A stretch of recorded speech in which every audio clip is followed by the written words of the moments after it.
This is the Evan Ginsburg Show at villageconnectionradio.com. Jim Savalio, engineer and owner at the helm. Today we're going to have wrestlers, rappers, musicians, and everything in between, an eclectic mix as always. But up first, we have a video from Kristen Karma.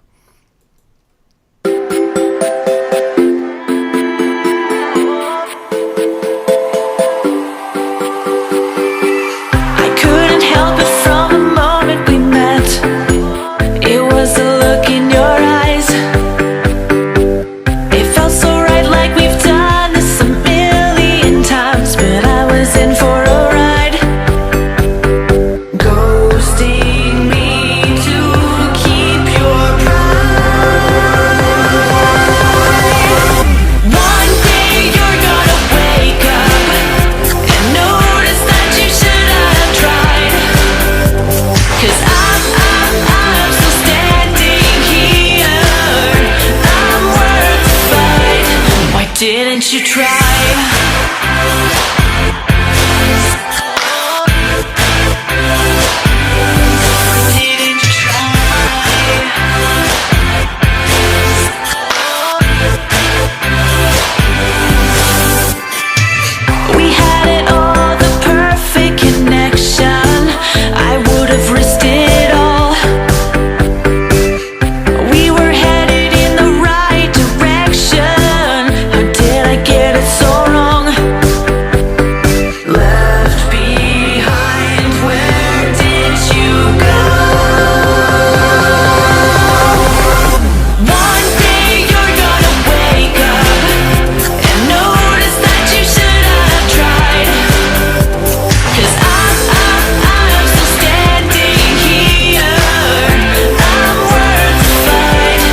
Didn't you try?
Didn't you try?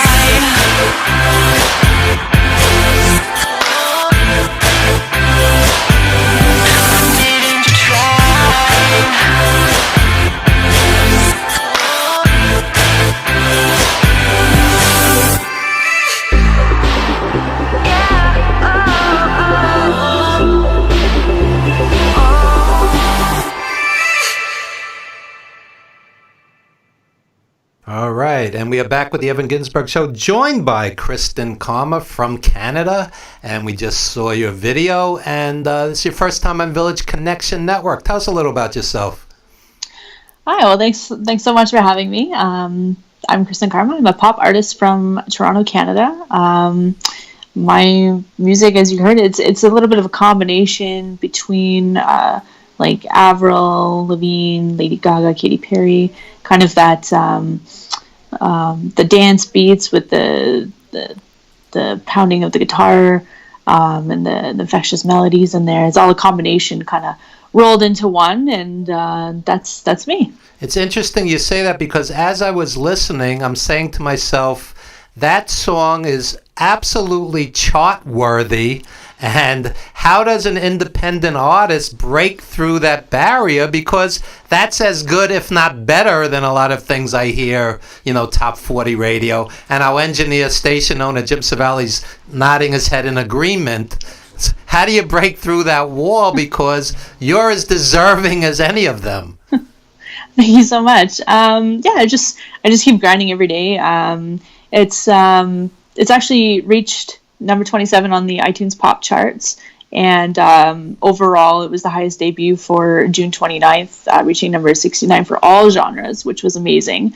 So it's doing well. I just released it, a couple weeks ago, so it's very fresh. And it's just just keep promoting it and just keep grinding every day. That's all I can do, really. There you go. And so it'll. Like many people, it'll take years to be an overnight success, but it'll pay off. Exactly, yeah. Absolutely. And tell us about some career highlights. Yeah, so in 2013, I played Lady Gaga's official VIP after party when she was doing her Born This Way ball tour, which was really exciting. It was one of two performers to play the after party, which was put on in part with Interscope Records and opening for her opener, DJ Lady Starlight. After that, I opened for Akon, which is really exciting as well, when he did his stop in Guelph on his Canadian promo tour. So I played a set there. I again played another Lady Gaga VIP after party where I was the only performer, which was really cool as well. I've worked with Lil Jon. My singles are my latest singles are charting on the iTunes pop charts for Canada, which is exciting as well. And everything's just kind of, just working out. And when you open for a name act like Akon, I know that must be tough because the fans for the most part are there for the headliner. How do you win them over? That must be challenging. Yeah, of course it was challenging because my music's a little bit different than Akon. So I just put on an energetic performance and just really put everything out there and lay it all on the line and just make sure that the crowd's really enjoying themselves. But it doesn't matter if I'm playing to 1,000 people or if I'm playing to one person. I put on the same show regardless. Yeah. It's always as if I'm playing my last show. Always give 110%. Exactly. And you never know who's in the audience. There's always that networking potential that somebody life-changing could be seated there watching you. So you never know. And what do you have coming up? So currently I am recording my new album. So I'm just finishing up some songs. I have just shooting a music video next week for the next single, which will be released in September. And just really putting everything towards this album to release early end of this year, early next year, depending on how things go. And who are some of the artists that have influenced you over the years? Was definitely a huge influence would be Avril Lavigne, Katy Perry, Lady Gaga, the Veronicas out of Australia, Pink. Yeah, a lot of the last couple of years here. Interesting. So please give out any social media. How would people get in touch with you? So my website is kristenkarma.com. I'm also very active on Facebook, so Facebook.com/KristenKarmaOfficial. YouTube to look at all the videos and my music's posted there at Kristen Karma Official. I'm on Twitter, Kristen_Karma, Instagram at Kristen Karma. I'm everywhere. I love to hear from my fans, so every response, every fan that reaches out gets a response. So. And in the time that you've been out there, what have you learned? Is there anything you would do differently? I mean, promotion is not easy. No. There's a lot of negativity and a lot of no's in this industry, but you just have to keep pushing forward, hustling every day, and it's just keep going for it. And doesn't matter what anyone says. Just know what kind of artist you want to be and push towards that. I'll tell you a story that I believe is inspirational. A friend of mine, Carlton J. Smith, out of Harlem, R&B singer, moved to Shanghai, China to make a living doing R&B, was there for a good decade or so, and now in his 50s got his first recording deal with Daptone Records, who work with Sharon Jones and other huge names. And it's a strange business. It's a strange business, and like you say, you have to keep grinding, keep going, because it could change overnight. Overnight, you could be. Oh, absolutely. I saw an artist recently open at Madison Square Garden. Her name eludes me, but she opened she opened the show, and she was practically in tears. She said, "I played every dive bar in this town, and here I am at Madison Square Garden," and it was very touching, because she had come that far, and it's a very tough business. But like I said, as I was listening to your music, I'm just saying it's worthy. It's worthy, of being heard by a mass audience, of you being seen, and much respect, and I wish you nothing but the best. Thank you so much. And I can completely relate to that story. I first started my career in Vancouver, Canada, and I've played to some dive bars, and I would drag my parents out to the really rough areas of the city, and just have basically played at them, or played a bunch of whether they're drunk or they're on something, or right. Like it doesn't matter. It's just, and then to open for Akon, and to get these gigs I'm getting now, having my songs chart, like it's amazing. I wish I kind of wish part of me would have it a little bit sooner, before my father passed. But even what's coming up and what's next with the album and everything, it's super exciting, and I'm very humbled to have the fans that I've had since day one, that I've pulled to these places, still watching me at the gigs that I have now. And even if they're not able to fly across the country to come see me, they can still watch it online, and I try and stream it and make it very accessible for anyone. There you go. Kristen Karma, KristenKarma.com. And spell it, please, because some people may not get the spelling. Sure, yeah. It's KristenKarma. There you go. KristenKarma.com. And we just want to thank you for appearing on Village Connection Network, and we're going to play another video of yours. So also want to thank Michael Stover from MTS Management. He's been a big part of our show the past few months, bringing on great talent such as yourself. Thank you so much. Thank you. Okay.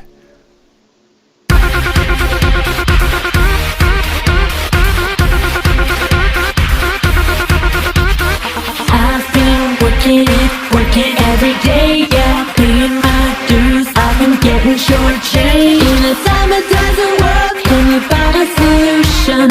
Give it your all, get your retribution. It's physical, it's like gravity. It's only natural, can you feel the energy? It's coming for you, it's coming for me. It's coming for you, it's coming for me. Do you believe in karma? What goes around comes around. Do you believe in karma? I'm coming up, and this is going down. You better believe, you better believe, you better believe, you better believe. Karma's coming for you, baby. Karma's coming for you, baby.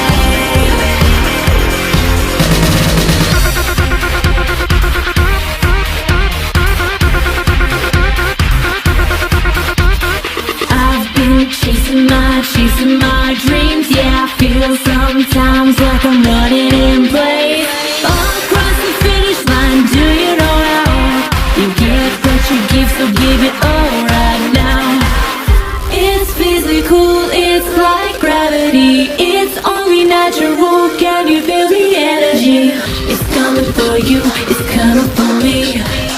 It's coming for you, it's coming for me. Do you believe in karma?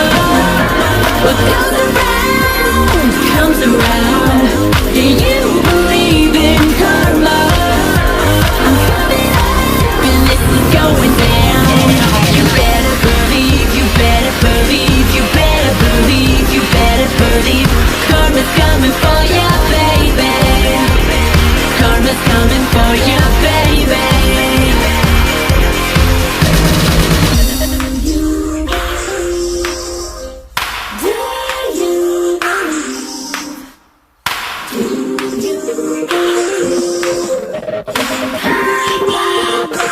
It's not now or never. It's sooner or later. For better or worse, it could be a gift or a curse. Do you believe in karma? What goes around comes around. Do you believe in karma? I'm coming up and this is going down. You better believe, you better believe, you better believe, you better believe. Karma's coming for ya, baby. Karma's coming for ya, baby. Karma's coming, coming, coming, coming, coming, coming. Karma's coming, coming, coming, karma's coming for ya, baby. All right, this is the Evan Ginsburg Show, and you were listening to Kristen Karma, and we're going to continue in a music vein, and later in the show, we're expecting Timothy Dark and members of Junk Made Ill, so we're going to have more music later in the show, and right now we have musician Thad Thunders joining us. Why don't you introduce yourself? First time on the show. Hey, it's my first time. It's nice to meet you. Do I call you Evan, Gins, Mr. Ginsburg? What's Whatever you're appropriate? comfortable with. All right. Whatever works for you. Well, thanks for having me on. My I pleasure. know we grew up in similar neighborhoods. I'm from Flatbush, Brooklyn. It was a short run from the subway. Yeah, right. Yeah, yeah, it's an old joke. So tell the viewers and listeners about yourself. Well, I grew up in Flatbush and started singing when I was in grammar school at St. Thomas Aquinas, singing in the Glee Club under the direction of Brother Robert Falcone. Brother Robert, you're still out there, and I know you are. Shout out to you. And started singing in school productions, and this went through the 60s, through high school. And then, frankly, things came to a halt. The pressures of performing, constant media scrutiny, and I kind of peaked in around 1970. Endless groupies. Yeah, it was just too much. I had Sex, to get on drugs, with my rock and life. roll. Yeah, well, I did everything there was to do, And, So the N on the beret stands for no more, no mas. it's actually- I submit. No, what's the N for? Actually, it's for Nazareth High School, Oh, my okay. alma mater on, there you go. Avenue D. There you go. So I thought I'd wear it today. And, for the last 43 years or so, I've been laying low, and recently connected with Fred Hintz, who's been playing out here on the island. And How do you rate him? I was thinking about him, and I said, in the words of Bobby Heenan, he's kind of a ham and egg musician. You know what I'm saying? He'll play for ham and eggs. Okay. The man's been floundering around. I saw he's got some videos on YouTube. I saw one of them had 36 views, and I'm thinking he watched it 36 times. Basically. So I heard one video, it's- innocent kittens were flinging themselves off rooftops upon hearing it. Is there any truth to that? That could be. Okay. There's been a lot of mystique surrounding this whole comeback of mine. The press has been allowed to see some of the rehearsals, and the write-ups have not been good. The reviews have not been good. But it's early in the game. Yeah. It's early in the game, and what happened was I got a call from my agent, Shimmy Silva, who kind of hoodwinked me into opening for Fred Hintz, and frankly, Yeah. he should be opening for me. He should be your valet, like James He- Brown had the valet. He should be opening for me, That's right. because, to me, this is a last-ditch attempt by him to get a bigger fan base. I was thinking about this. It's hard to get more than 36 at his age. I suppose, but for me, like I said, I've been laying low, and I said, all right, I'll do it. It's going to be, obviously we got to cut costs. I won't have my usual backup band and my backup singers. What about the parasitic entourage? No, my backup singers, the Thunder Thighs, will not be there in person at the beach pub. Everything's going to be in a box. The new technology now. Wow. Everything is going to be in the box and me, but I'll be singing live. I hope you won't be in a box. No, Okay. no. I may be in a box afterwards, Right. It'll You ever be... hear the story about Screaming Jay Hawkins? He did a gig, and he used to come out of the coffin. So one time the Drifters nailed the coffin shut, and he couldn't get out. It's a true story. Yeah. I'm not making this up. That's pretty good. So he was literally in a box. Wow. It's going to be low budget, like I said, no fanfare, no limo for me. I'm coming in a 1982 Ford Pinto or something like that, and, again, no background singers, no entourage, going to be no frills. This is going to be July 12th at the Beach Pub up here in Centerport. There you go. If You missed the birth of your mother and father. Don't miss Thad Thunders that night. Don't miss this. Again, anybody that's has any plans for that day, I don't care if your daughter's getting married, I don't care if your son's graduating from college, whatever. Cancel your plans. That's Come right. up to the beach pub. Funerals, whatever it is, forget about it. This is bigger. It's going to be a raucous night, as best I can say. Funerals, weddings, bar mitzvahs, blow them off. That's Thad it. Thunders is in town. Do what I've done, because, heck, we're trying to revive, create some energy. Out here on Long Island, the music scene is floundering, best I can say. You have a good number of folks who've been playing for years, top-notch people. We know who they are. Kerry Carney, Amber Ferrari, Tiger Rose Band, Steve Adelson. Kerry Carney's a killer guitarist. Right. These people have been killing. But then you have another whole contingent of folks that are doing these cheesy tribute acts and not being themselves. And most of them are talented musicians, but they prefer not to be themselves. They prefer to be Tom Petty or Billy Joel or Bruce Springsteen. And, my advice is... If I were playing a bar in Long Island, I'd prefer to be Bruce Springsteen, too. Yeah. Well, my advice is go see Bruce Springsteen rather than spend $50 on a cheesy tribute act. Save your money. Don't have that $8 cup of coffee at Starbucks every day. And after a couple months, you'll have enough money to go see him or somebody that you like to see. That's right. So that's my feeling with that. I do about 25 concerts every summer as a fan, and I always urge our viewers and listeners to support live music. And with Thad Thunders, you never know what could happen. As a wrestling fan, you may actually clobber Fred Hintz with a chair if he doesn't live up to expectations. Well, am I correct? This is the danger with him. I was talking to my agent about this because what's the most embarrassment as a performer when the opening act upstages you? Yeah. He better be careful because, I'm supposed to be on for 40 minutes. I could be on for 3 hours and 40 minutes if they don't let me off the stage. You might want to hit him with the hit him with the guitar if it doesn't work out. Like Honky Tonk Man. I'll drag in the Honky Tonk Man. Yeah. It could get ugly, but I'm on good terms with Fred Hintz. I mean, there's really no friction. Like I said, I understand he's old. He's knocking around, hacking around. Unlike yourself as the teen idol. Yeah. Right. Well, he's hacking around playing, Joe's Pizzeria. I've been doing my own thing, so it's an interesting pairing. I don't do what he does, I'll be singing songs that people want to hear, that people, basically are going to relate myself to these songs, and it's all over the map. It's all over the map. He'll do his own thing. I'll do my thing. At the end, there may be some sort of collaboration at the end. I don't know. And if it works out, it works out. For me, I don't have much to lose. I don't really want to tell you I'm doing this basically, I'm getting paid virtually nothing. Yeah. I have to say, it's barely scale, and again, I'm not getting the perks that I'm used to getting. Okay. But that's the way it goes. It's not like it was back in '73. No. In the glory days. People come out. No, you could be singing on the corner at, Sam's Candy Store on Flatbush Avenue when people come by throwing money at you. Right. Those days. Look, I'm out of the loop, I have to say. I'm out of the loop. But for the last few months, I've been getting myself together, like I said.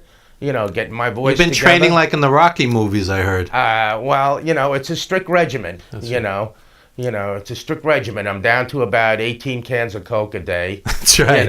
And that's right. I'm trying to behave myself. That's healthy, I heard. Coke settles the stomach, so if you have 18 cans, you're good.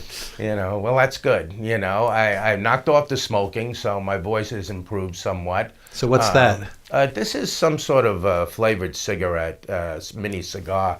Okay, so that doesn't count. No, that doesn't count. Right. But again, it should be fun. And when is your health book hitting the market? Yeah. Not anytime soon. I've never been one to lead a healthy lifestyle, because I've got no need to. That's right. I've got no need to. I survived. My grandmother lived to 95, eating fried chicken, smoked till the day she died. God bless her. Ate a lot of salt. So basically. So you recommend all these things? I'm following in her footsteps. Yes, that's right. A lot of fried chicken, a lot of fried foods. Don't be fooled by these air fryers and crap like that people are selling on TV. So Thad Thunders recommends 18 cans of Coke a day and plenty of fried food, and guarantees you'll live to 95 like his grandmother. That's right. That's right. I'm basically don't let the doctors fool you. I'm following her diet. You ever watch those commercials late night where they're talking about some new medicine and the side effects from the medicine sound worse than the disease? Boy, there's a laundry list of things, including diarrhea, constipation, an urge to kill yourself. I love that that's one. Right. Yeah, your heart will drop out of your chest, but your restless leg syndrome will be cured. I always get the urge to kill myself. What else is new?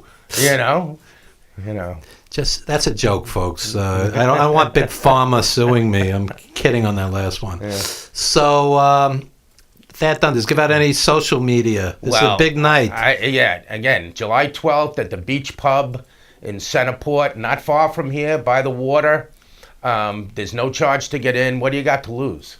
What do you got to lose? And if you miss it, you're probably going to regret it. For the rest of your life. You're probably going to regret it. That's right. Like the time I didn't see Bob Marley because I didn't like the opening act. I've regretted that for 30 years. That's a true story. That's a true story. Like Joy Mangano says on the Home Shopping Network, if you don't buy these hangers, you're going to regret it for the rest of your life.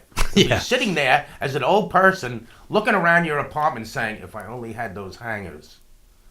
Wow. That's right. You do not want to miss Thad Thunders because there is a 50-50 chance he will attack opening act Fred Hintz. So it's going to be a magical evening of music and mayhem. Oh, it's going to be everything you want. I mean, there will be no stone left unturned. So wrestling fans should turn out to this too because there could be violence. Look, wrestling fans, roller derby fans. Boxing fans. Boxing fans. And guitar over the head fans. Arm wrestling fans. That's right. It. Come out. That's right. Come out. And I'm expecting. And even some music fans. Possibly. Yeah. All right. Thad Thunders making his Village Connection debut. Yeah. And again, next time I'm on, if you have me on again, and I hope you do, I'll be glad to do a few songs right now. I don't want to give away too much. That's right. You want them to pay that cover. I don't want to get overexposed. A few things have already been leaked, and just leave it at that. Yeah, pay that cover. We're not giving it away for free here, folks. And tipping is allowed, even though there's no cover charge. Feel free. No cover. No cover charge. Wow. I don't know how they whack no that. cover, $800 minimum. No cover No, I'm charge. kidding. I'm kidding. 2 drink minimum. There's no minimum. No minimum, no cover. Minimum, no nothing. You can come in and buy a $5 Bud Light or Coors Light and hang out for the night if you want. Wow. I'm sure the owner will be happy you said that. Yeah. All right. Thad Thunders. All right. And we will be right back with more a music and wrestling and everything in between. This is the Eclectic Mix, known as the Evan Ginsburg Show at VillageConnectionRadio.com.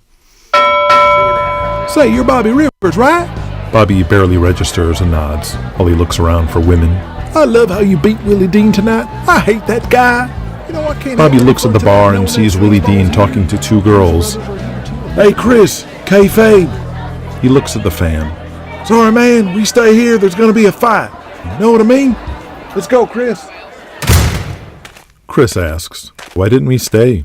There wasn't going to be any fight. Listen, brother.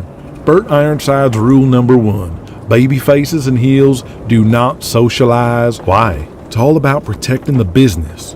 You don't tell your 5-year-old that there's no Santa Claus, and Faces and Heels do not sit in a bar full of marks drinking together. Kings of the Ring is the first audio drama podcast based on wrestling. Search Kings of the Ring from any podcast app or kingsotr.com.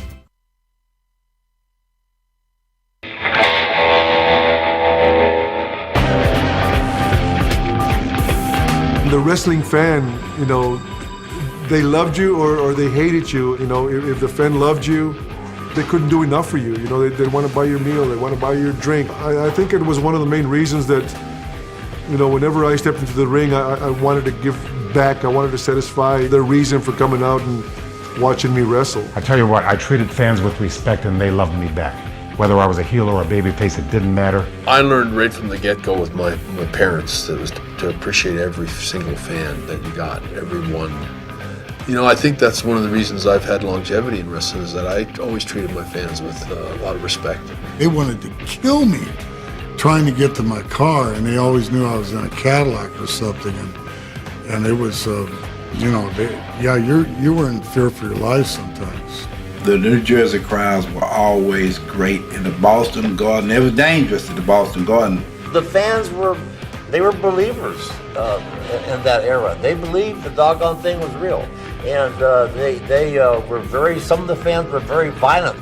I look back on it and I'm saying, well, you put up a lot of you-know-what. But you know something? That's what drove me to do it. Because the more those people hated me, more this I made. I was being punched and kicked, and I was having beer thrown on me. I was being hit by chairs. How angry do you want to make your wrestling fans? How much do you want to butcher up your baby faces until they're all bleeding and they're being beaten by 8 or 10 guys? I mean, how far can you push an audience before they lose it and then you have the Alamo kind of thing? Play with people's heads, You got to play with their minds. You got to play with them. Psychology. Because that's how you manipulate people. And that's what I do. That's what I did for a living. I manipulated you when you were a kid. I know I did. Because you probably didn't like me. Or you might have liked me because I was that way. And a lot of people did. A lot of people didn't. Thank you for the living I made at it, people. You were very good to me.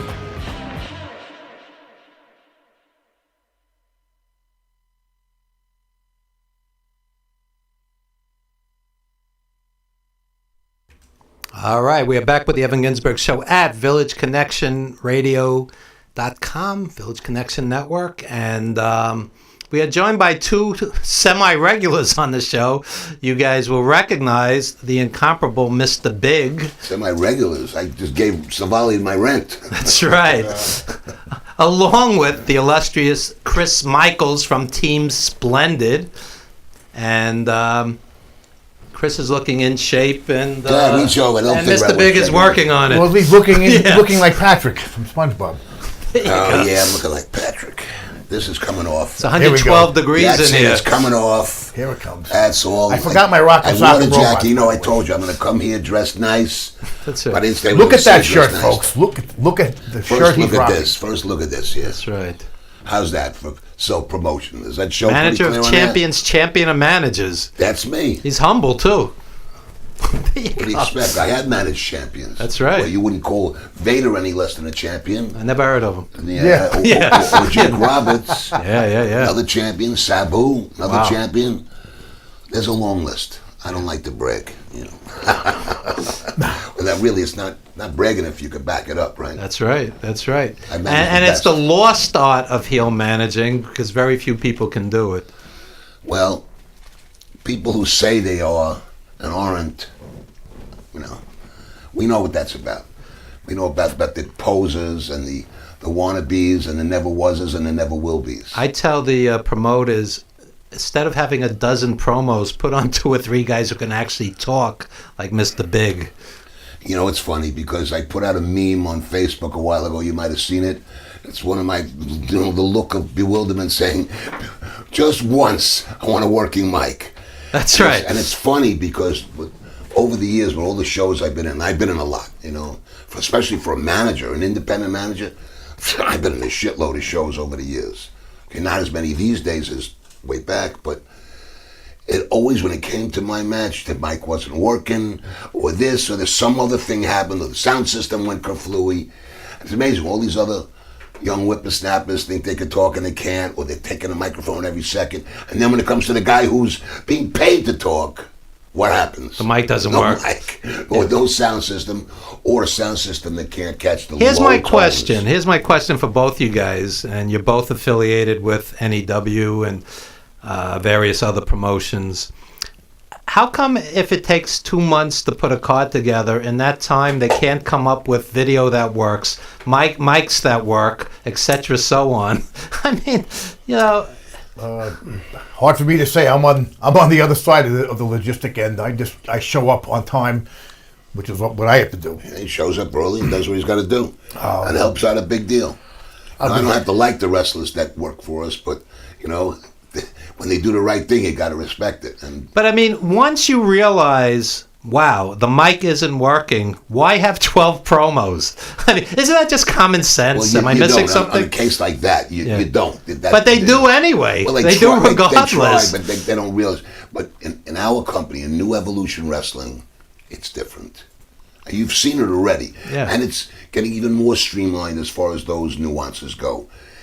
There's going to be much less, if any at all, promos cut out at the ring, in the ring.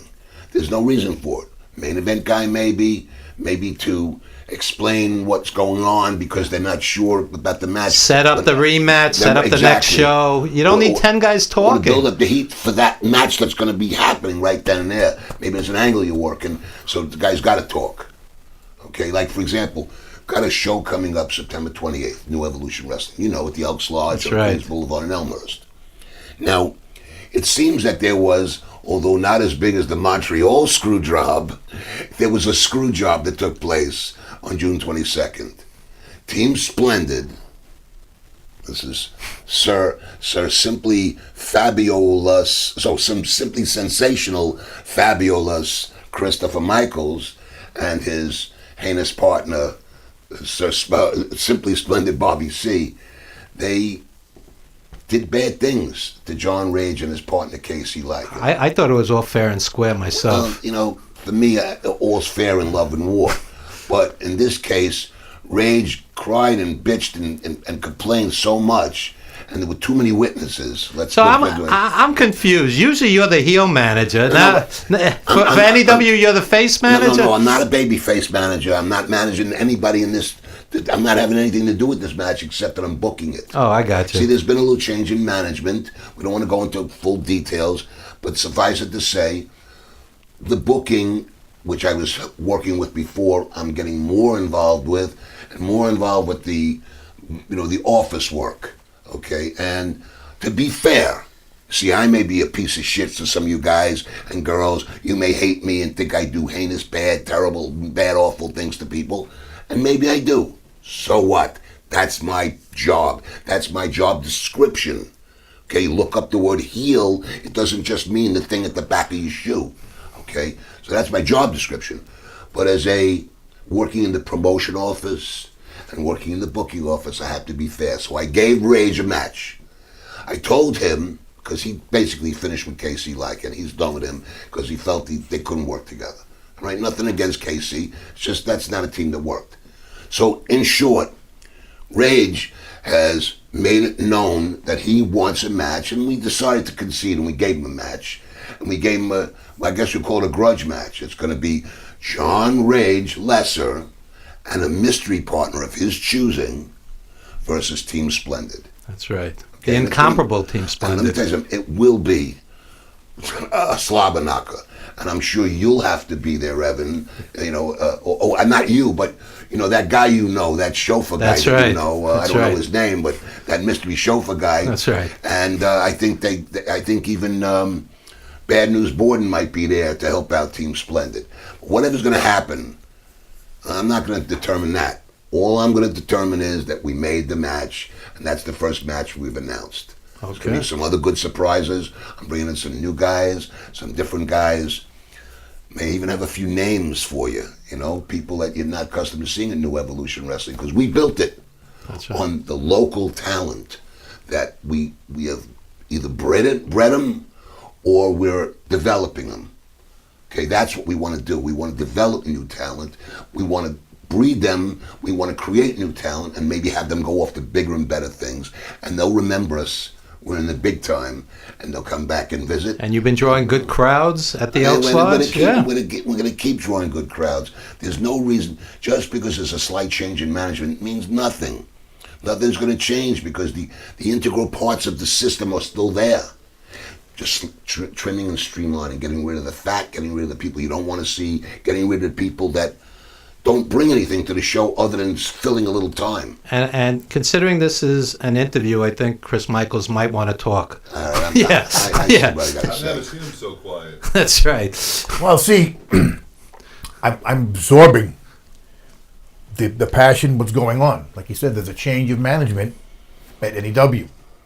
Doesn't mean there's a change of talent. Maybe some, but those that do what is supposed to be done, like any job that you do.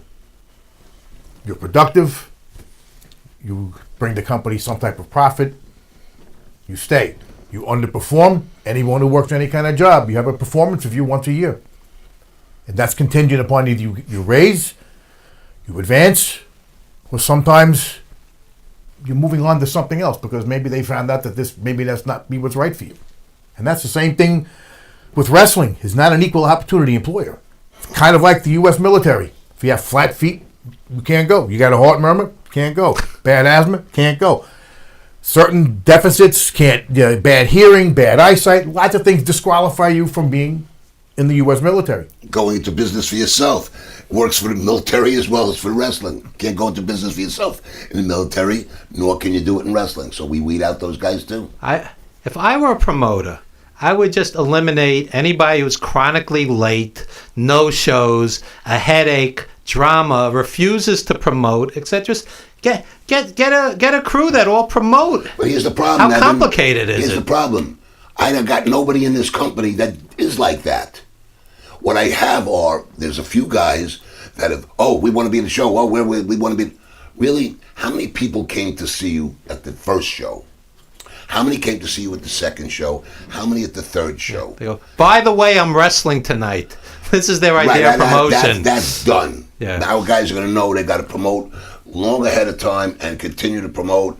I put up videos, put up promo videos and photos and everything else. I'm a promoting machine. That's right. Okay, so that's what we're going to do. And if a guy can't work or a guy can't bring people to the show, we don't want him. There you go. And Chris? For a guy like myself who've sold more than 35 tickets, not because I was saying, hey guys, I said, hey look, I'm going to be in the show, and I've known people for quite some time that haven't seen me actually wrestle. Just go with Bobby when I was doing the Butler thing with him. Now when you're actually back in, they saw that I lost about 50 pounds, that I'm actually looking like I really, really am legit. I want to look like you by my next birthday. That's my goal. I don't think it's going to happen, but that's my goal. For 100 years old, this guy is That's right. He's the best shape of any 100-year-old in the world. And me, I'm 200, so right. I'm not bad for 200, So at any moment, Quaid is going to come popping out of this. Yeah. Make fun, but it's all paid for, brother. Yes, at a buffet near you, which... I don't eat at the buffet. I eat good. Fucking very lobster, good. I just can't stop at the lobster. The Mongolian beef is killing me, But, as you say, with the companies, and I'm certain that John will mirror what I'm saying, with the change in management, for guys that don't appreciate their position, there's 20 other guys that are ready to take your spot, and you could feel the suction. You will feel that ear-popping sound like you just got passed by a semi on the interstate. You're gonna feel that you've been replaced that quick. And he's laughing because I'm telling the truth. Because I was in a conversation with a guy last night at 1 o'clock in the morning. This is when he decided to contact me. I'd love to be. I heard that you're changing my week. Love to be in the show. Okay, really? Never been in a show before. Says we need to know that you could draw people. That's all. Yeah. Simple and short. We need to know you could draw people. Yes, I've seen you wrestle. I know. Yes, I know you're trained. Yes, I know you got a gimmick. I don't like your gimmick. Doesn't matter. I like it. I don't like it personally. But I get it. I mean, you got a gimmick. Okay. And you're trained. And you're a legit wrestler. Now, there's 100 of you. No, there's 1,000 of you. 1,000 that I know personally that I have in this little thing. I got 1,000 of you. What can you do to impress me to bring money to the company so I can pay you more than you got paid at any of the other shows, and so I could pay name guys, pulling them out of WWE or AEW or Ring of Honor or wherever.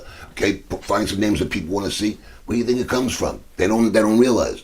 So I'm having a conversation with a guy who says, well, I wrestled here, and here. So really, so how many tickets have you actually sold? But he has no friends, family, or fans. Right. He draws zero. Because that fucker is working. I draw more than this guy. I don't even wrestle. He's working to pop the guys in the back. And that don't sell tickets. Because if I love you, I ain't buying a ticket to see you. I'm running the company. I don't need to pay to see you. All right, so let's go beyond NEW. Our sponsor is SWF. Chris, what's happening with SWF? They have next weekend, which happens to be my birthday. I won't be there because I have a prior commitment. But Bobby C will be there. It's Fight for Val 2. It's to help Val, a young man, 16-year-old young man from southern New Jersey that has got cerebral palsy. And the first part of our mission with him was to help defray expenses in making his home handicap accessible so life for him could be a bit more pleasant because he is confined to that wheelchair, unfortunately. So that was, Val 1, Fight for Val 1, raise over $3,000, help get a nice washer and dryer for mom. So this way, every day she don't have to pack up her son, put him in the car, go to the laundromat because of his disability, she goes through an incredible amount of laundry. So, boom, because of that, beautiful brand new Samsung washer and dryer set. Thank you, SWF. Now, Fight for Val 2, we're going to try to do more. And 100% of all proceeds go. Wow. See, the operating expense for the building, SWF is absorbing the cost. The rental of the building, they're absorbing the cost. All the costs involved, the insurance, all that, they're absorbing everything. Beautiful. To take care of this family. Rob Fury, who I broke into this business over 23 years ago, I'm proud of him because he remembers where he came from. And in doing this, SWF right now has got over 10 years where everyone thought he was going to fail. This company is still here 10 years later. They're always running. And speaking of running, there's a new group coming, Alpha Championship Wrestling. And Alpha Championship Wrestling presents Astoria's Rumble for the Gold, taking place at Catch Astoria's 3119 Newton Avenue in Astoria, August 24th, 6 p.m., featuring Papa Don. He's awesome. Yeah, Rage, who's a ticket-selling machine. Lockjaw, El Charro Barriqua Jr., and my buddy Ref Pat Savino will be there. Many of today's local indie wrestling superstars. And once again, this is August 24th, 6 p.m., and it's at Catch, K-A-T-C-H, in Astoria, 3119 Newton Avenue. And check out the new Facebook page. And it's a promotion for fans, built by the fans. Our goal will be to bring each of you excitement, entertainment, and a great time for everyone in the family of all ages. And would you like to add anything to that, Chris? Well, it sounds to me like these guys want to do family-oriented stuff, which is great, especially in an environment where guys always want to push the envelope. And they're capable of writing a press release, unlike many wrestling promotions. and I'm impressed. And they got the great Evan Ginsburg to read the press release. Thank you. Which is important. Thank you. We're in the golden age of wrestling right now. I told you this. That's right. I told you this before. That's I told right. you earlier today. I told you, right? We're in the golden age of wrestling right now in the bigs. WWE, Ring of Honor is now flourishing. Ring of Honor played the Garden. AEW, flourishing right from the giddy up.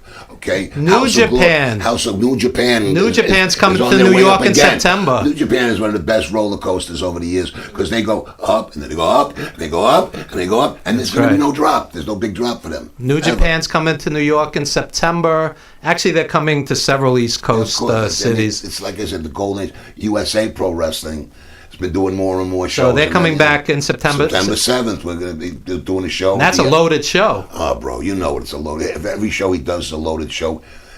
Frank is back to being Frank Goodman, the promoter. He doesn't do as many shows as I want. I like when Frank has a falling out with one of the wrestlers, and he tortures him for like 3 years. He's been still torturing EC Negro. Yeah. EC Egg Roll is what he was calling him. By the way, EC, Frank says you still owe him $125, just in case you forgot. Anyway, and next weekend, July 14th, Sunday, there's a tribute to Homicide, GCW in Brooklyn. Oh, yeah. And that's a loaded show. Oh, yeah, I'm going to be here. I'm going to come visit you. I got a guy I got to see over here next Sunday. Can I go with you back to Brooklyn? I'd like to see that show. Let me tell you, I think if we've got enough time, I want to definitely see the show. Homicide is one of my teachers. I know he's so much younger Homicide than me, is so consistently excellent. This guy never has a bad match. I fucking love you, Homicide. You understand that? In a manly way. You are to me one of the greatest all-time wrestlers. Period. You belong in that class of people that when you watch him in any match he's ever done, he is the Fred Astaire of that match. The other guy could be a chair, it wouldn't matter, or a broomstick. And the thing you forget with Homicide is he could do hardcore, he could fly, he could wrestle, he could do anything. Wait, who forgets? Yeah. This guy taught me chain wrestling, taught me, I wouldn't do the hardcore. I did my hardcore before I got into wrestling. Okay. In real life. That's why my hands look like they do. Right? But, yeah, I could not sing enough praises to Homicide. He's the real and that deal. show, that 5150 show, it's going to be July 14th. Look it up on the internet. Please look it up on Facebook and go see the show because, I mean, your favorite guy, Low Life Louie. I love Low Life Louie. There's going to be so many others of that caliber and of that. Let me say something about Low Life Louie. Low Life Louie is probably the most charismatic indie wrestler I've ever seen. You're not going to mistake him for Lou Thez, but he's the most charismatic guy I've ever seen. He can wrestle. He can wrestle. No, I mean he can wrestle, not just the other stuff you've seen over the years and years. You put him in just a regular black tights. Oh yeah, he can wrestle. And put Absolutely. him up against anybody. I used to go to the doghouse every weekend. Well, I was there. That's right. See, the key, you're not going to be a hardcore wrestler or I don't know, a high flyer or any specialty wrestler unless you and be good unless you first got the foundation, which is the ABCs of wrestling. Yeah, Necro Butcher could wrestle. Damn right he can. Yeah. Every once in a while, I think Louis crosses a line, like there's like a plunger in his ass or something, and you just go, maybe he crossed the line. But Louis awesome. Louis awesome. Yeah, well, I think the drill dough was the thing that catches me all the time. He has had more money stapled to him. That's right. He should be rich. He's had more money stapled to his head. I know. Than most strippers getting. That's right. When they say make it rain. Louis awesome. Anyway, I know that Chris wants to, on a more serious note than plunges in your ass, has a book he wants to promote. Tell us about this. Well, my son, Michael, recently had an article done by Jim Phillips from the Gorilla Position about his experiences in Afghanistan. And this is somebody who Michael served with in the 82nd Airborne, who did time over there, and some ungodly things have happened to him. And let's say that your lower extremities being damaged and going through several operations and many things from a Mexican guy at Chicano who had an alcoholic father and bad home life, then became a gangbanger and did all these horrible things as a teenage kid trying to fit in and trying to be somebody, became an American hero. Because it does show that people may write you off, but in the end, it's what you do, it's not what you say. And this young man right here, I want you to see this book. Unbreakable, Unstoppable. Okay. An American soldier story of coming home, and its name is Jose Francisco Navarro. It's $9 on Amazon. $9.99, $10. Get the book. Get the book. Let's support a wounded veteran. Let's support somebody. Show you can make a difference. Not just having an antagonizing, I'm angry at my country. Yeah, well, you know what? Instead of complaining about it, do something about it. Put up a shut up. Stop posting shit on Facebook. Do something. All right? Actually participate.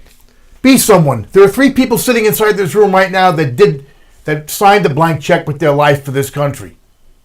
There's lots of us out there. You don't see us all the time, but we're here. We're there. Just know that we did that for people that we don't know. There you go. Arms, that may not be big anymore, but they have big saying on them, U.S. Navy. All right? 2 Navy guys in there right now. I got 2 swabbies. Yeah, Jim's showing off his. But he's off camera. Yeah, well, so he's showing it off, but we're narrating for the people who can't see it. That's right. At least they know. I produced a film called Teresa Sario Alive Again with the full cooperation of the military, and we worked with wounded warriors. And I met a kid, he was about 25 or so, 3 limbs blown off. 3 limbs blown off.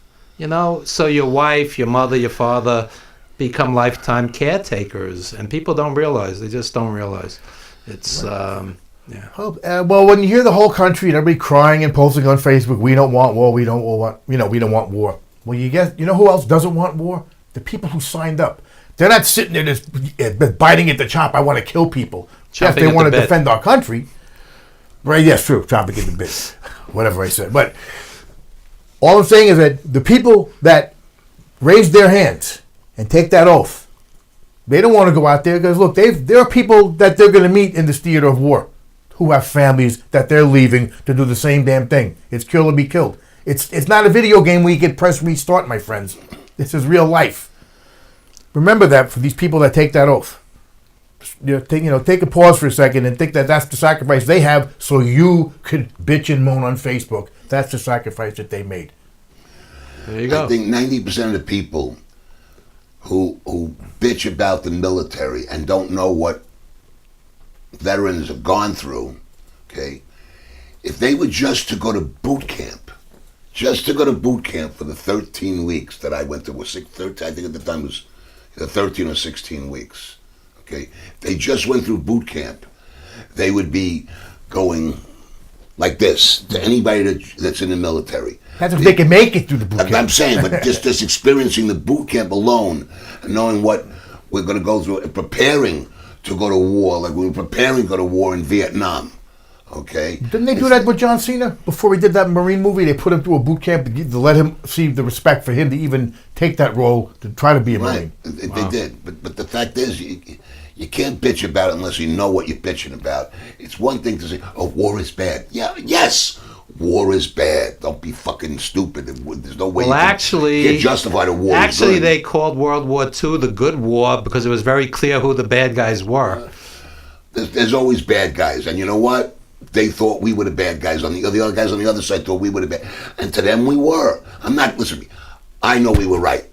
World War I, World War II, every other war the United States ever fought, I feel we were right because that's the way I feel. But that doesn't mean that if you want to be the devil's advocate, got to realize that the other side feels they're right. That's why they're shooting back. Well, that's why they're shooting in the first place, right? That makes sense. Somehow we went from lowlife Louis Ramos to this. Can I see what you got on your desk there? No, that other thing. That right there. There you go. Let's talk about something pleasant, shall we? 350 days. There you go. And this is a fucking movie that if you don't see this, you're stupid. If you don't see this, you're stupid. If you don't see this, you're wow. stupid. No, well, he's healing on him. If you don't see this, you're stupid because this is like a real education for you fans. Everybody wants to know the inside. They all want to know what it's really about. Oh, we're smart. We know this. We know that. Oh, yeah, kayfabe. No, they don't know what it's like being on the road 350 days. You don't know shit until you watch this movie, right? I wasn't in it, but that don't matter. I'll be in the 351 day. The next sequel. The sequel. Maybe the deleted scenes. Maybe you'll do 150 days if you're lucky. That's the story of independent wrestling. Anyway, get this fucking DVD. Rent it, buy it, borrow it, whatever. Get to see it, and then tell Evan how much you love it. Thank you. Mr. Big for 350 days. Anyway, guys, we have a room full of musicians waiting. Plug anything you want to plug. Real quick. All right. We know that SWF is doing great things. Fight for Val #2, July 13th. Belleville, New Jersey, Belleville Elks Lodge. And maybe I'll they'll invite me and I'll go make a visit to the SWF one of these days. Now, I'm not opposed to that. They're not competition for New Evolution Wrestling. We're unto ourselves. So September 7th, USA Pro Wrestling at the NYWC Sportatorium, 435 13 Brook Avenue in Deer Park, Long Island. Don't miss that. It's going to be a fucking big show. Okay, and well, Rock and Roll Express is going to be there. Bro, why wouldn't you want to go? There's going to be so. I don't even want to list out. Listen, again, there's a poster out of it. If you see how many people are in the just pictures on the poster, yeah, that's a loaded show. You'll say, I'm going to go to the show. And September 28th, New Evolution. We're doing our 4th show. We're going to pack the house again. We got some new names. I got a few surprises coming in. Ref Hansen, by the way, you remember Ref Hansen of USA Pro Wrestling and every other freaking independent company in the world over the past 15 years, 20 years? Hansen's coming in, and a few other guys are coming in. We're doing the right thing, and we hope to see you. Like I always say, we look forward to seeing you, seeing us. And also, shout out to IWW, Imani and Tom, who packed the place on their first show. Packed Martin Luther King King School. For any new company that's right, going to make money and going to do well, because it's the golden age of wrestling, baby. Yeah. Building a territory's back again. And I just want to say something. This Jordan Oliver and Danny Limelight for IWW, it was the best live indie match I saw all year. These guys tore it up. Really? This kid Jordan reminded me of Jack Evans. This kid's world class. He's going to make it. I thot you loved that my Monsters Incorporated match. Oh, them too. Kahagas, we really popped the Kahagas crowd. is serious, boy. He's serious. Andrew, let me tell you something. Andrew is pretty fucking serious. The reinforcer ain't fucking around. Listen, he's just really. I'm going to say the same thing I say about Andrew every week. I brought him into the wrestler. For 10 years, I invite him to the show. He's never bothered to show up. He's always show working. up, Andrew. He's always working. He's doing some kind of comic. Show up once in 10 years, Andrew. Yeah, do me a favor. Don't make me look like a schmuck, okay? Yeah, there you go. He's my good friend. You know, come on. You got to come and do one show. I'll do it with you. One show in 10 years. I'll do it with you, and I'll even buy you lunch afterwards. There you go. There you go. Fuck. There you go. September 28th, Rage. Be prepared to be beaten like a dog that took a shit on the shared carpet. Prepare to get beaten again. And we will be right back with Junk Made Ill and Timothy Dark. Don't go anywhere, folks.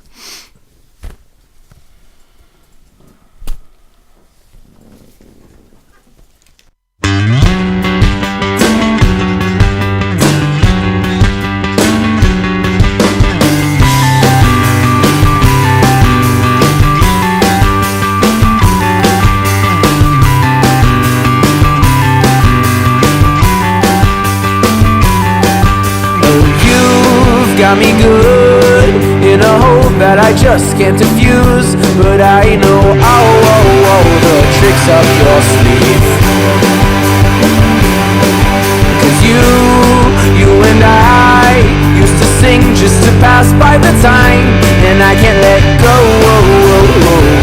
without a partial thought to where our song may flow. Some ring away, but the echo of yours seem to stay. And lately when I listen close, what I hear may be fake. See, you be real now, and I'll be honest, that what we've got here is truly harmonic. And I can search just to hear the same sound play, but why would I when you're standing here right in front of me? Truly harmonic.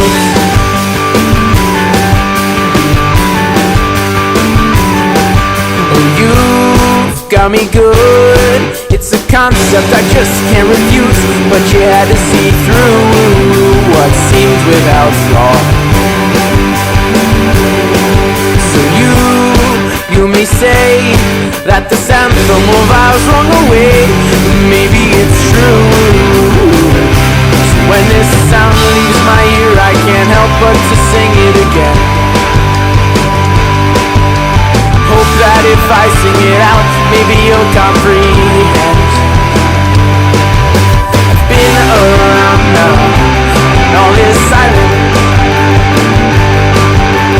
What we've got here is truly harmonic. Whoa, whoa, whoa, whoa.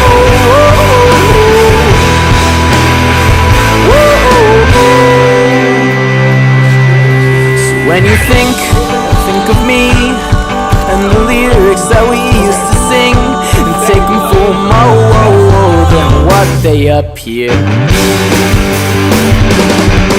'Cause all along, I'll admit that it's all just a song, but maybe it's more than singing to me. Do we exist if the sound of our music stops playing? 'Cause maybe the next time around things won't be the same. They'll exchange. So you be real now, and I'll be honest that what we've got here is truly harmonic. And I can search just to hear the same sound play. But why would I when you're standing here right in front of me? Truly harmonic.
You're drowning everything in me. The way she moves, the way she knows everything I need. This night, she shines like diamonds.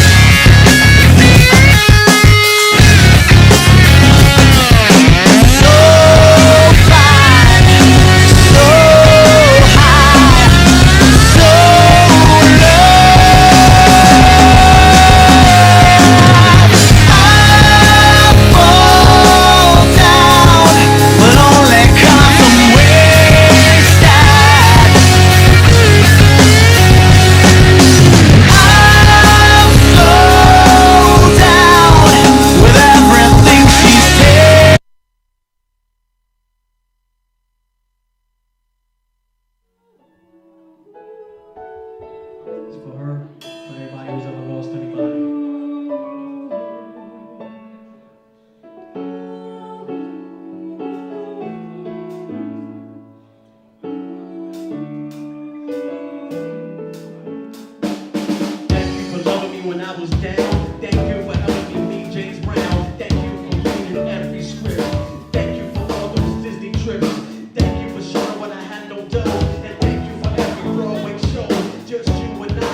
Help me.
The string key. Real band? It's a real band. Okay. The second one is called Testicles.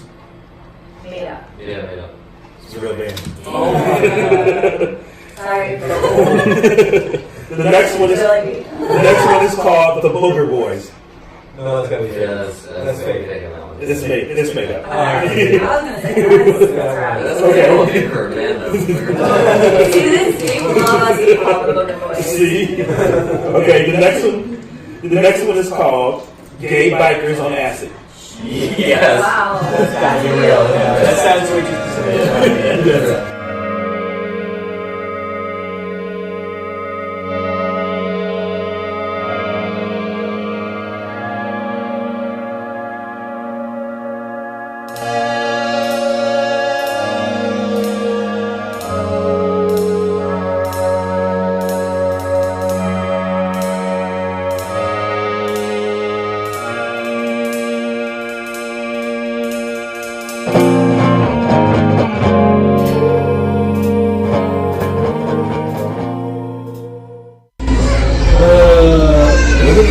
Because we have a show, it was you. In a few hours we have rehearsal first, and then we have other shows. Yeah, but we have a radio show. And how long does it take to shoot this piece? Like 5 minutes. When we go home. I mean, literally, just like you have to like. No, but can you play one show with the Spirit? I'm gonna play tonight's show, and then we get home. Okay. So we're shooting. Okay, so we're shooting the beer. Yeah, it's gonna be so good. Wait, can I do like? Can I do lines in it? Can I do like some lines? Like you JMI Oh my god, yes. Or like a heart on the side. Or like a heart underneath. You wouldn't even have the ability to do so. Shake it off though. Shake it off though. I don't have enough hair to like make like. No, we can just do like JMI in your beard and then we'll shake it off.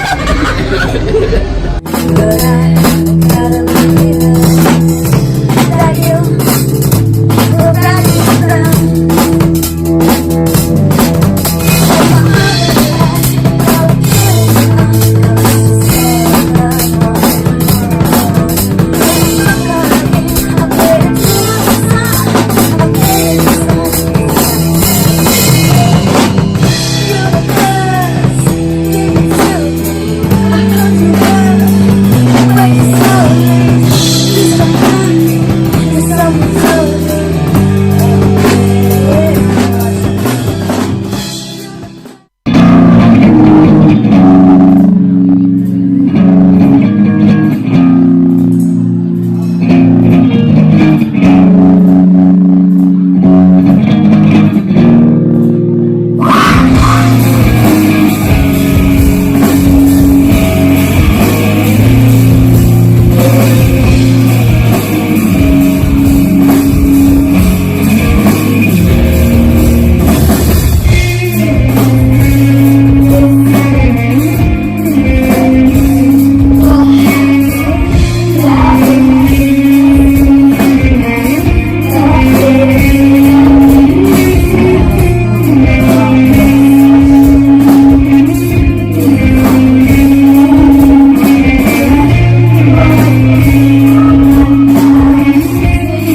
Dinosaurs, they didn't they weren't like lizards really. They were like giant birds with like beaks and feathers. Oh. Like a Tyrannosaurus Rex, as big as it is, but it had giant feathers and teeth and a beak. No way. Yeah. Wait. It didn't have a beak. They did have a beak. Where? They didn't know that until they found better skeletons or whatever. Where? They found like skulls with like teeth, right? Like Yeah, they have teeth.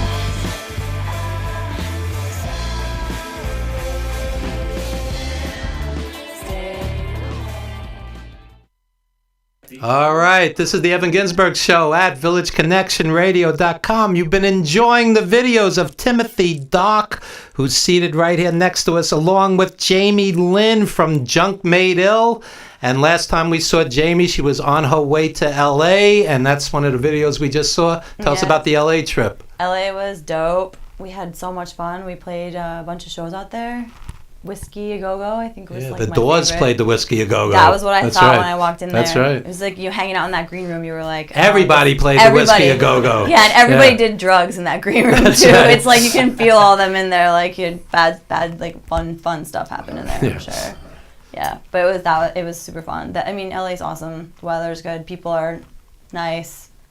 The whole pace is chill, even getting on stage and playing, it's like everyone's like vibing as opposed to like, let's go, it's New York, and I'm I'm a New Yorker, and I was like, let's go, and they're like, it's cool, let's go, like, just relax, it's fine. So would you ever consider relocating? It's a different feel, LA. I've been there many times. Yeah, I would like to be both.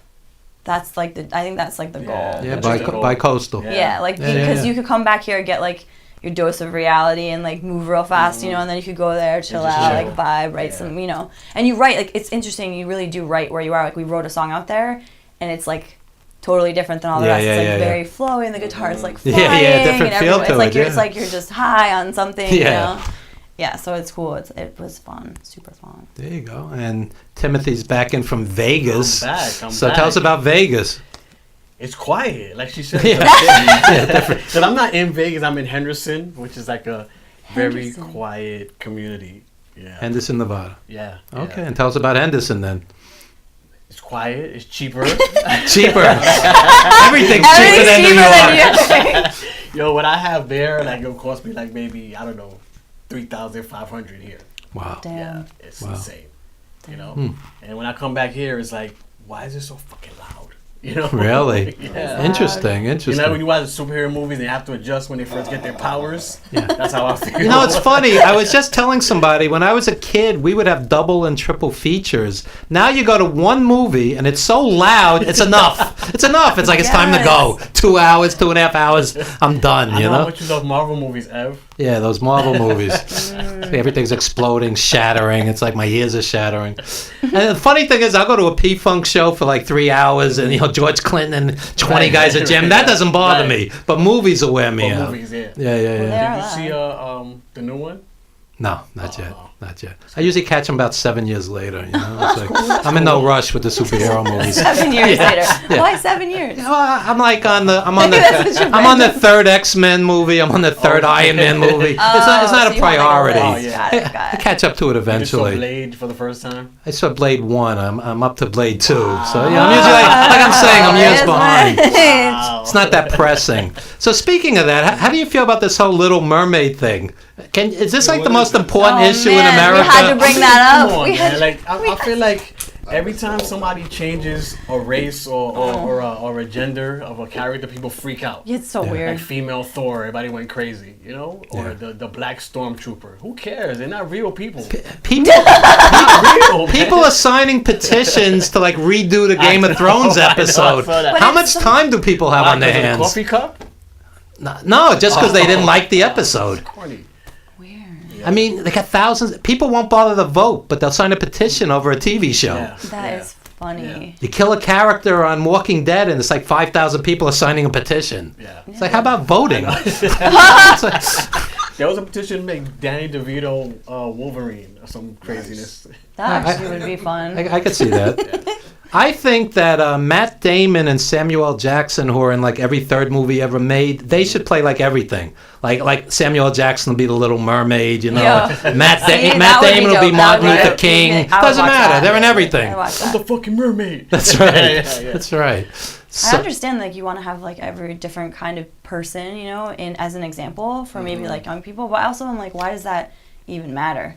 Like, why does it matter? Why aren't we making something new? Like, why, you know, it's like the same thing they did the Ghostbusters as women. Like, we could just do like a new movie with like gangster women. But my question also, Right.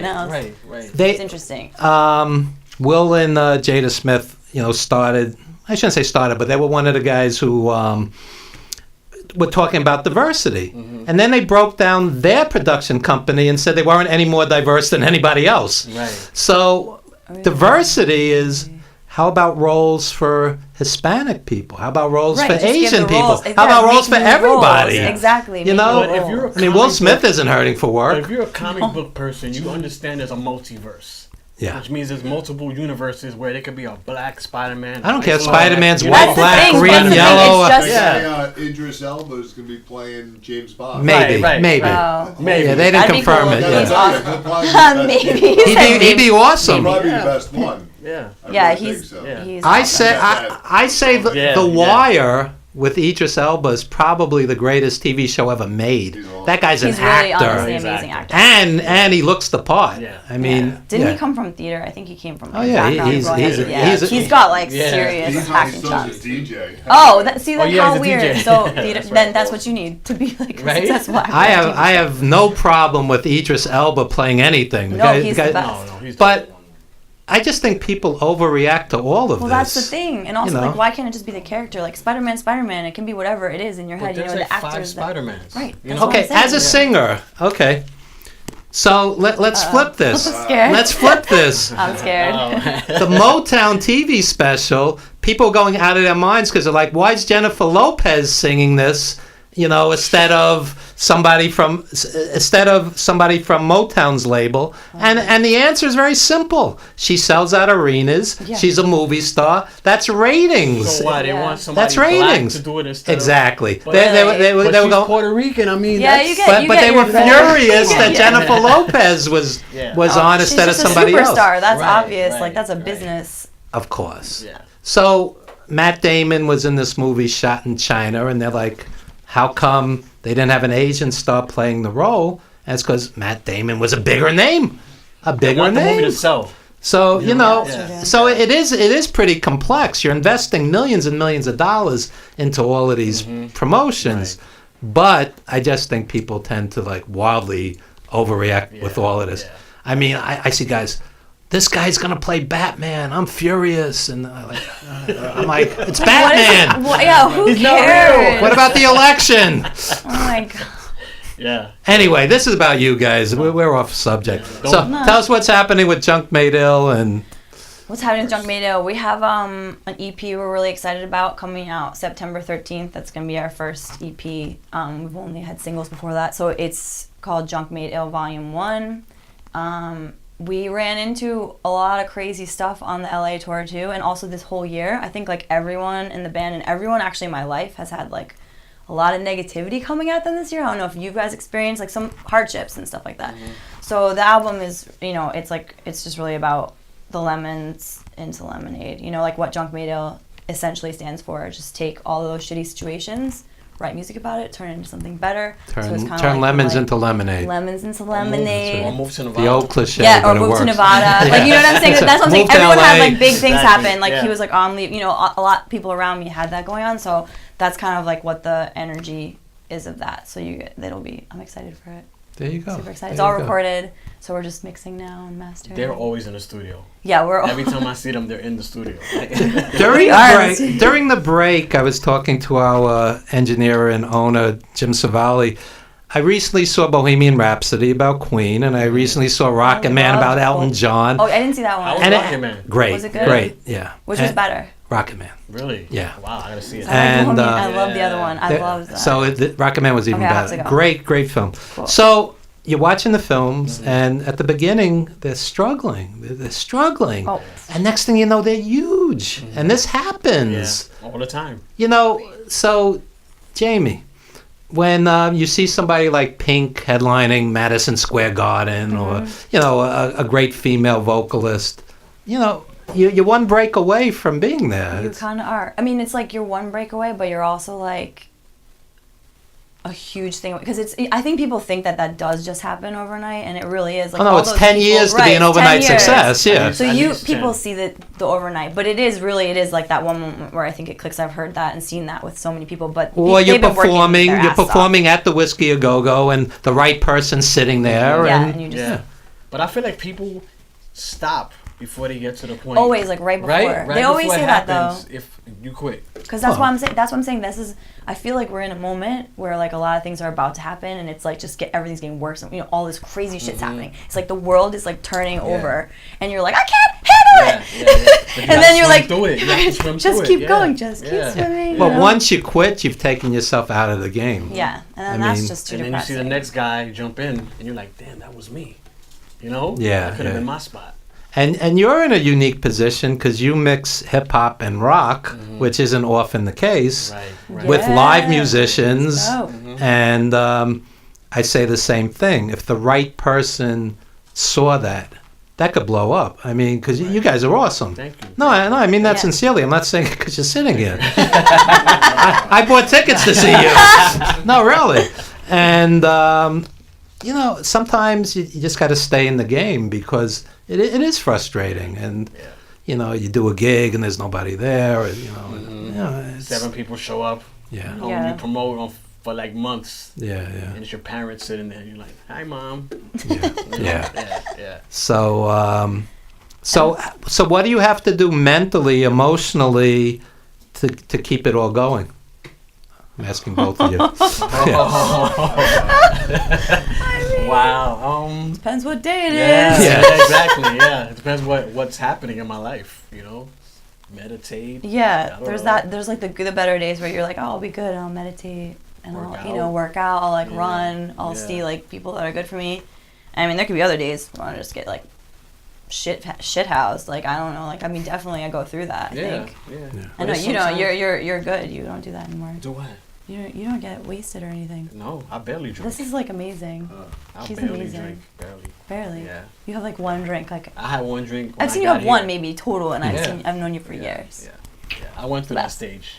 I wouldn't get on stage without being drunk at one time. Really? Yeah. I needed to have at least 2-3 glasses of Hennessy before I touched the stage. Damn. I was performing with Chris Michaels in the wrestling ring. I'm one of his entourage, and I had 2 beers just to loosen up, but I wouldn't be wasted to go.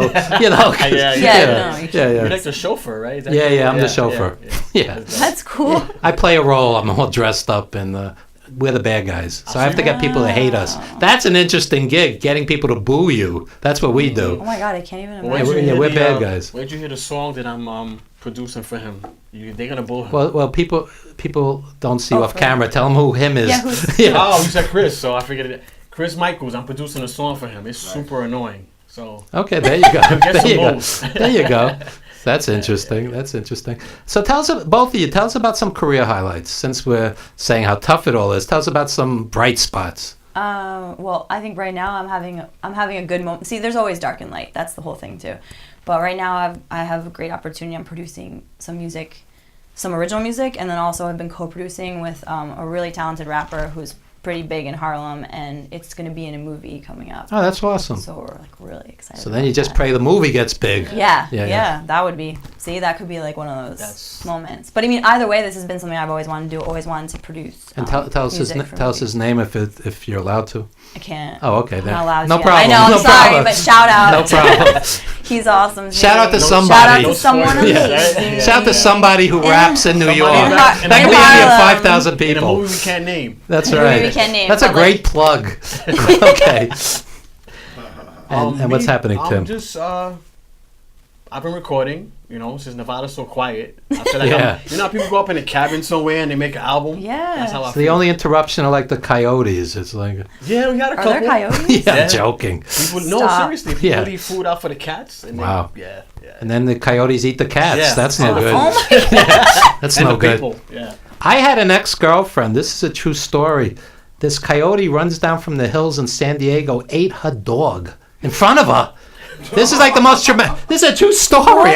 I couldn't make this up. She was traumatized. In front of her. In front of her. Oh my God. Coyote just came and ate it was a chihuahua.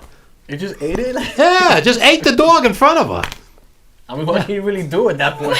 I used to sleep in bed with her and that dog, man, and the coyote ate that dog. I couldn't make this up. Yeah, so be careful with those I will, coyotes. definitely. Thank you, Ev. Yeah. Now that I bummed everybody out. I'm like crying. Yeah. This was like her baby. She loved this dog. She loved this dog. I love this. I love This is coming 20 on years here. ago. She's recovered. Maybe. Maybe, right? She's still traumatized? Yeah. I haven't been in touch, but She can't watch the Rowan cartoons. I've been married 10 years. Marriage is the death of Oh. hope. It's an ex-girlfriend. That's a Woody Allen joke. Anyway.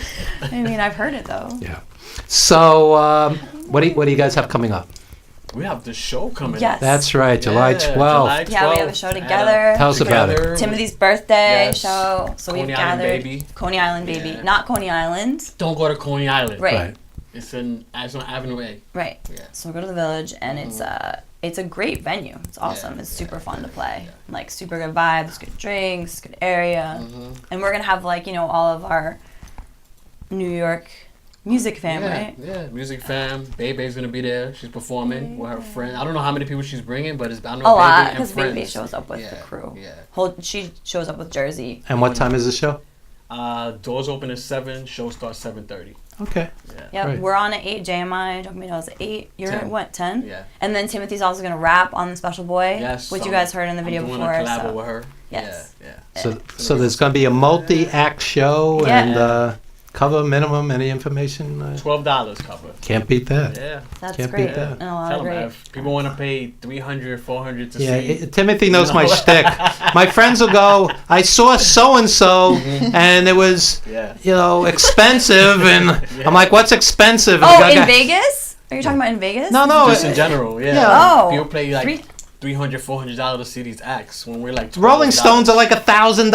Are you serious? $1,000 orchestra. So the guy will go, it was a good show. I go, it damn well should be. It's $1,000. Yeah. So I wanna sit on $12 stage. cover. That's a lot. She I wanna got sit a on lap stage. dance from Keith Richards for $1,000. Come on. Jim Savali does a lot of $1,000 concerts, right? Really? Yeah. Joking. So $12 for a multi-act show, Yes. several hours, Multi-genre. multi-genre, and everybody's top notch. I've been to your gigs, so come on out and support it. Support great live music. And it's interesting. Back in the day,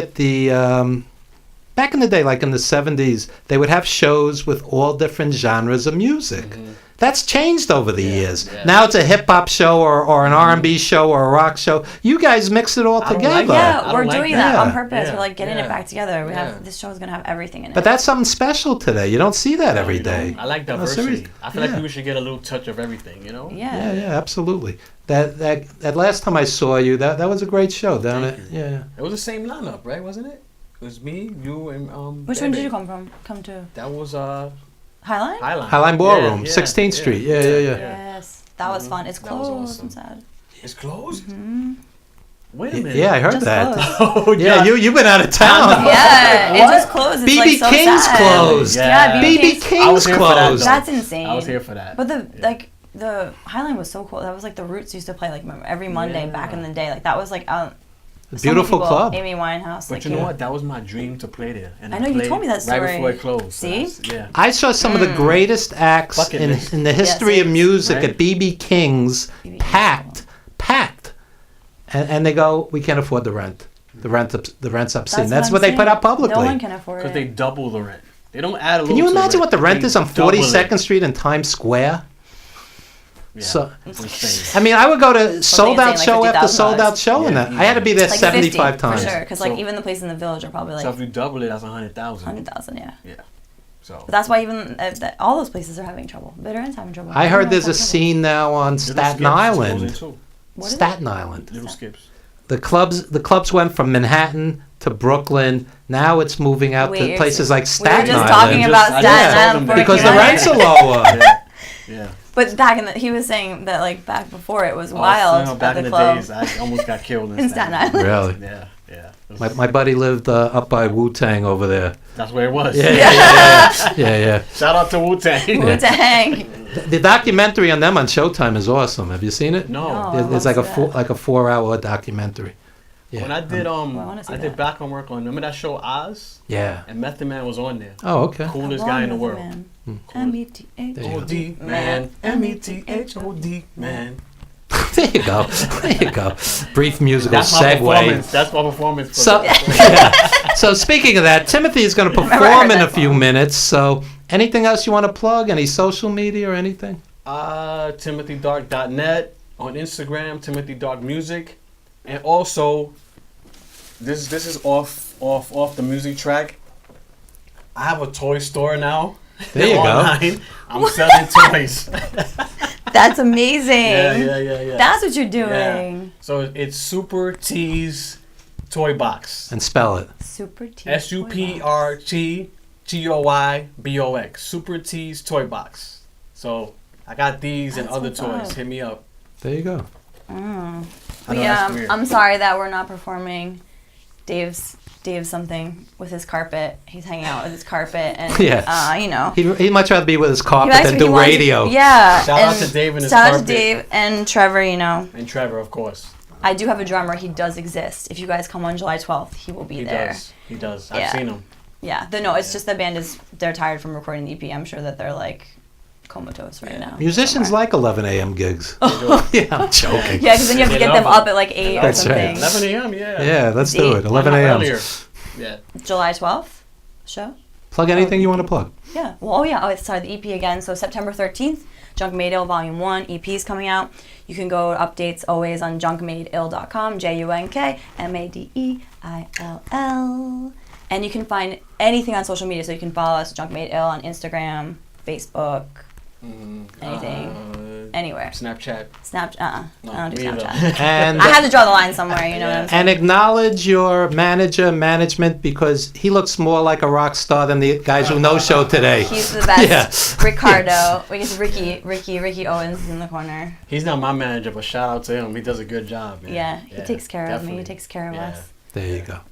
So Jamie Lynn from Junk Made Ill and Timothy Dark, and don't go anywhere, because in just a few, Timothy Dark will be performing in studio for the big finale. This is the Evan Ginsburg Show at Village Connection Network. Tai Chi. Jamie Lynn, Timothy Thank Dark. you. Thank Thanks you. for having Thank us. you. Thank you.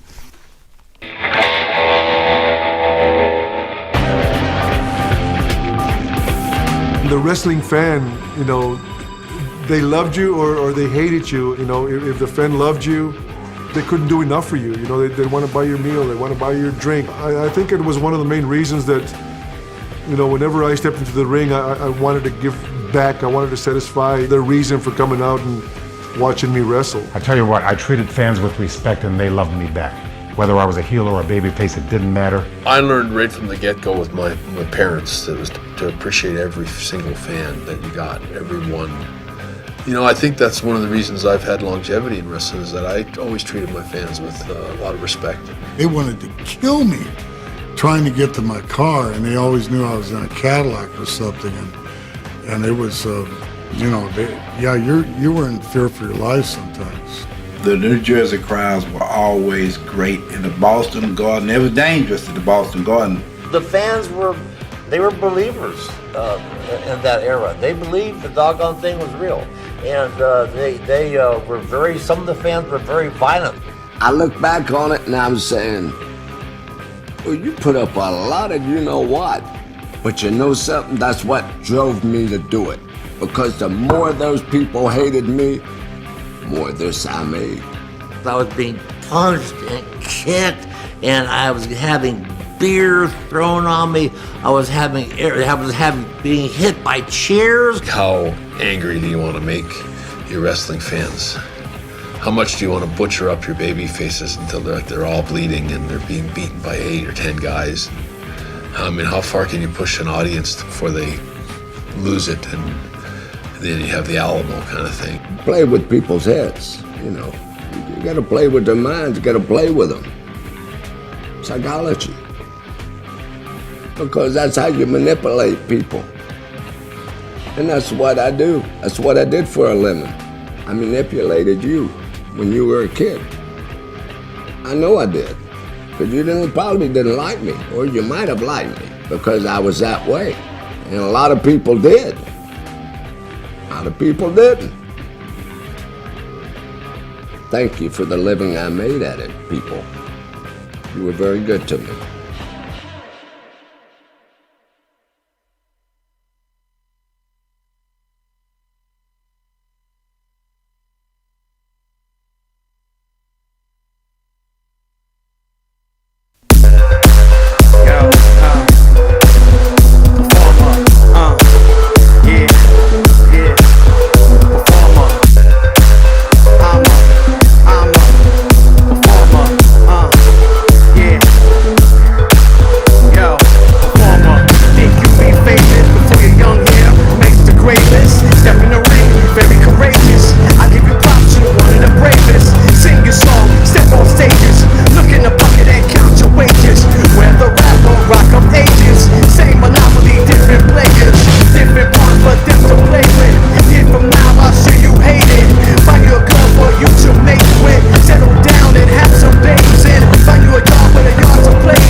Right.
want to thank Thad Thunders, Kristen Karma, Mr. Big, Chris Michaels. And don't forget to check out our movie, 350 Days. Yours truly, and Ricky. Yours truly, the associate producer. 350 Days, Bret Hart, superstar Billy Graham, and 36 wrestling legends. That'll about do it, folks, for the Eclectic Mix. The Evan Ginsburg Show, Jim Savali at the helm. We couldn't do it without Jim and Village Connection. Thank you all. Thank you all. All right.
They're all dead. The lines cut off inside my head. I left here like a broken man with no idea of where I stand. Oh, my mind clears. Lord, I shed all of my tears. Oh, now baby, I was just waiting here while you moved on.